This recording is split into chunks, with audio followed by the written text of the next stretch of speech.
बिस्मिल्लाहिर्रहमानिर्रहीम। अस्सलाम वालेकुम व्यूअर्स, वेलकम है आपको मेरे चैनल पे।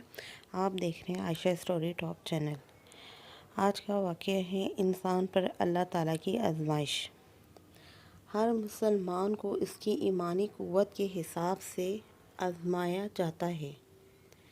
इससे मालूम हुआ है कि मुसलमानों का इनकी ईमानी क़ुव्वत के मुताबिक इम्तहान लेना अल्लाह ताला का कानून है।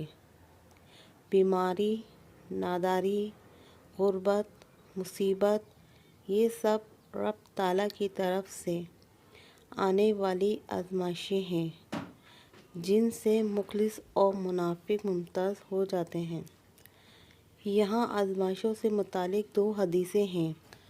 हज़रत अनस रज़ी ताला अन्हा से रिवायत है, सैयदुल मुरसलीन सल्लल्लाहु तआला व आलिहि वसल्लम ने बड़े सवाब बड़ी मुसीबत का साथ है, और जब अल्लाह ताला किसी कौम से मोहब्बत फरमाता है तो इन्हें आजमाइश में मुब्तला करता है।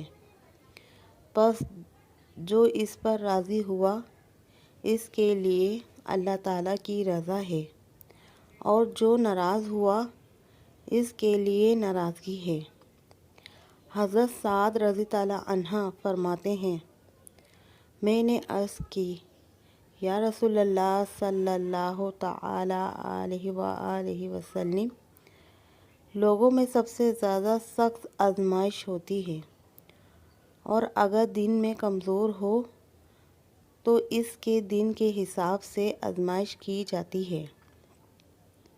बंदे के साथ ये आजमाइशें हमेशा रहती हैं, यहाँ तक कि वो ज़मीन पे इस तरह चलता है कि इस पर कोई गुनाह नहीं होता।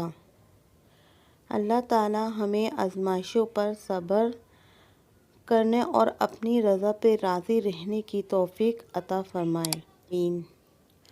आज की वीडियो आपको कैसे लगी मुझे कमेंट्स करके ज़रूर बताइएगा। प्लीज़ मेरे चैनल को सब्सक्राइब ज़रूर करिएगा, बेल आइकन को ज़रूर प्रेस करिएगा। Thank you.